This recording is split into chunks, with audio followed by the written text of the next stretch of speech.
Hello dear student, आज हम पढ़ेंगे एक्सरसाइज 3.4। उसके अंदर हम पढ़ेंगे एलिमिनेशन मेथड। तो एलिमिनेशन मेथड क्या होती है बच्चों, उसको समझाने से पहले प्लीज मेरे इस यूट्यूब चैनल को लाइक कीजिए, सब्सक्राइब कीजिए और अधिक से अधिक शेयर कीजिए। Thank you. अब आगे बढ़ते हैं बच्चों और पढ़ते हैं एलिमिनेशन मेथड को। देखो बच्चों, एलिमिनेशन मेथड क्या होती है, जैसे नाम से ही पता चल रहा है, एलिमिनेशन का मतलब होता है रिमूव करना। एलिमिनेशन मींस रिमूव, हटाना किसी चीज को। क्लियर बच्चों? तो एलिमिनेशन मतलब आपने क्या करना है, दो लीनियर इक्वेशन आपको दी रहेंगी, यानी एक पेयर ऑफ लीनियर इक्वेशन आपको दी रहेगी। आपने उसमें से क्या करना है, किसी एक वेरिएबल को कंप्लीटली रिमूव करना है। कोई भी एक वेरिएबल, चाहे वो x हो चाहे वो y हो, किसी एक वेरिएबल को इन दोनों इक्वेशन से क्या करना है, रिमूव करना है। क्लियर? और वहां से एक वेरिएबल की वैल्यू निकल जाएगी, फिर उस एक वेरिएबल को उठा के इन दोनों में से किसी भी एक इक्वेशन में रख देना है, वहां से आपकी दूसरे वेरिएबल की वैल्यू निकल जाएगी। एलिमिनेशन मेथड ध्यान रखिएगा बच्चों, एलिमिनेशन मेथड का मतलब होता है आपने इन दोनों इक्वेशन में से किसी एक वेरिएबल को ऐड करके या सब्ट्रैक्ट करके क्या करना है, कंप्लीटली रिमूव करना है। क्लियर बच्चों? अब देखिए, डिस्कस करते हैं कैसे। इसका स्टेप क्या होता है बच्चों, पहला क्वेश्चन है, तो एक्सरसाइज 3.4 का फर्स्ट क्वेश्चन का पहला पार्ट मैं आपको बता रहा हूं, थोड़ा टाइम लगेगा क्योंकि आपको मैं इसमें स्टेप भी समझाऊंगा। स्टेप क्या होता है बच्चों, आपने क्या करना होगा, इन दोनों इक्वेशनों को ऑब्जर्व करना होगा और ये देखना होगा क्या इन दोनों इक्वेशन में हम किसी एक वेरिएबल के कोफिशिएंट को इक्वल बना सकते हैं। क्लियर? किसी भी एक, चाहे वो x हो चाहे वो y हो। क्लियर? किसी एक वेरिएबल को के कोफिशिएंट को हम इक्वल बना सकते हैं। अगर बना सकते हैं तो कैसे बना सकते हैं, देखो बच्चों, नीचे इक्वेशन 2 देखो, x का कोफिशिएंट क्या है, 2। तो अगर मैं ये कर दूं इक्वेशन 1 में, पूरी इक्वेशन 1 को किससे मल्टीप्लाई कर दूं, 2 से मल्टीप्लाई कर दूं, तो x का कोफिशिएंट क्या आ जाएगा, 2 आ जाएगा। क्लियर? देखो, x का कोफिशिएंट 2 है, ऊपर भी x का कोफिशिएंट कितना आ जाएगा, 2 आ जाएगा। तो इसका पहला स्टेप यही होता है, दोनों लीनियर इक्वेशन को आपने ऑब्जर्व करना है और ऑब्जर्व करते हुए आपने किसी एक वेरिएबल के कोफिशिएंट को, कोई भी एक, चाहे वो x हो चाहे वो y हो, किसी भी एक वेरिएबल के कोफिशिएंट को क्या बनाना है, इक्वल बनाना है। ठीक? और वो कैसे बनेगा, किसी एक कांस्टेंट से आप क्या करोगे, उसको मल्टीप्लाई करोगे। जैसे ये यहां पर साफ साफ पता चल रहा है, x को किससे, यहाँ x का कोफिशिएंट कितना है, 2, तो यहाँ x को किससे मल्टीप्लाई कर दो, 2 से मल्टीप्लाई, मतलब पूरी इक्वेशन 1 को आप 2 से क्या कर दो, मल्टीप्लाई कर दो। फिर आप इसको सॉल्व करिए, आपका एक वेरिएबल कंप्लीटली रिमूव हो जाएगा। तो पहला स्टेप क्या था, पहला स्टेप था कि दोनों इक्वेशन को ऑब्जर्व करते हुए ये देखिए कि क्या मैं किसी एक दोनों इक्वेशन में किसी एक वेरिएबल के कोफिशिएंट को इक्वल बना सकता हूं। तो बिल्कुल बना सकता हूं, अगर मैं इक्वेशन 1 को 2 से मल्टीप्लाई कर दूं। इक्वेशन 1 को 3 से मल्टीप्लाई करके भी इक्वल बन जाएगा। देखो यहाँ पर 3x प्लस 3y, नीचे y का कोफिशिएंट 3 है। आ गई ना बात समझ में बच्चों? माइनस को अभी मत देखो, उसको फिर अगले स्टेप में बताता हूं। आ गई ना बात समझ में? तो क्या करना है आपने, पहले आपने इन दोनों इक्वेशन को ऑब्जर्व करते हुए किसी एक वेरिएबल के कोफिशिएंट को क्या बनाना है, इक्वल बनाना है। ठीक? और वो कैसे बनेगा, किसी एक कांस्टेंट से मल्टीप्लाई करके। तो हम क्या करते हैं, देखिए इसमें मल्टीप्लाई इक्वेशन 1 बाय 2। इक्वेशन 1 को किससे मल्टीप्लाई करते हैं, 2 से मल्टीप्लाई करते हैं। ठीक बच्चों? तो देखिए अब क्या आ गया, 2 से मल्टीप्लाई करिए, 2x प्लस y और 2 इंटू 5। अगर आप 2 से मल्टीप्लाई करेंगे तो दोनों साइड करेंगे। आगे ना बात समझ में, केवल एक साइड करके काम नहीं होगा, दोनों साइड करना पड़ेगा। अब 2 देखो x के साथ भी चला जाएगा और y के साथ भी। 2 इंटू x कितना आ गया बच्चों, 2x। 2 इंटू y कितना आ गया बच्चों, 2y। और 2 5 जा कितना हो गया बच्चों, 10। क्लियर? 2 5 जा कितना आ गया, 10। इसको हम मान लेते हैं इक्वेशन नंबर 3। इतना समझ में आ गया, पहला स्टेप समझ में आ गया ना बच्चों? अब देखो क्या करना है, अब आपने ये करना है कि जो ये इक्वेशन, नई इक्वेशन बन गई है, उसको दूसरी इक्वेशन, मतलब ये जैसे आपने पहले को मल्टीप्लाई किया ना, पहले इक्वेशन को मल्टीप्लाई करके ये बनाया, तो अब इसको दूसरी इक्वेशन के साथ सॉल्व करना है।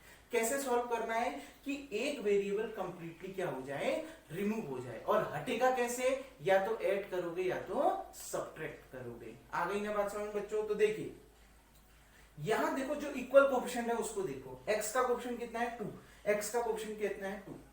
अगर जिस वेरिएबल के कोएफिशिएंट को आपने इक्वल बनाया है, ठीक, जिन वेरिएबल के कोएफिशिएंट को आपने क्या बनाया है, इक्वल बनाया है, अगर उनमें साइन सेम है, देखो इसमें भी प्लस का साइन है, इसमें भी प्लस का साइन है, तो हमेशा इक्वेशन को क्या करोगे, सब्ट्रैक्ट करोगे। आ गई ना बात समझ में? देखिए अगर जिन वेरिएबल के कोएफिशिएंट को आपने इक्वल बनाया है उनमें साइन सेम है, ठीक, तो आप क्या करोगे, दोनों इक्वेशन को सब्ट्रैक्ट करोगे। अगर उन दोनों में साइन क्या है, अपोजिट है, मतलब ये प्लस में है और ये माइनस में है, तो आप उन दोनों को क्या करोगे, ऐड करोगे। ध्यान रखना, अगर साइन सेम होंगे, राइट डाउन कर लीजिएगा, if sign are same then क्या करेंगे, सब्ट्रैक्ट करेंगे, if sign are opposite then add करेंगे। क्लियर बच्चों? तो देखिए इसमें देखिए इक्वेशन 2 का जो कोएफिशिएंट है वो 2x है ना, x का x वाला, देखो x का कोएफिशिएंट कितना है 2x, यहां भी x का कोएफिशिएंट कितना है 2, x का कोएफिशिएंट 2, x का कोएफिशिएंट 2, दोनों का साइन क्या है, सेम है, यानी इन दोनों को क्या कर दोगे, माइनस कर दोगे। रिमूव करना है आपने, हटाना है, तो हटा तभी पाओगे जब इन दोनों इक्वेशन को आप क्या कर दोगे, माइनस कर दोगे। तो अगले स्टेप में क्या कर दिया, इक्वेशन 2 माइनस इक्वेशन 3। तो देखिए बच्चों इक्वेशन 2 लिख देता हूं पूरा, 2x माइनस 3y, पहले LHS वाले लिख लेना दोनों के, 2x माइनस 3y माइनस, क्योंकि माइनस कर रहा हूं मैं इक्वेशन 3 से, 2x प्लस 2y। क्लियर बच्चों? और माइनस आप ऐसे भी कर सकते हैं, पहले इस इक्वेशन को लिख लीजिए, 2x minus 3y equals to 4, फिर माइनस का साइन लगा के आप ये इसको भी कर लीजिए, 2x plus 2y equals to 10। Clear बच्चों?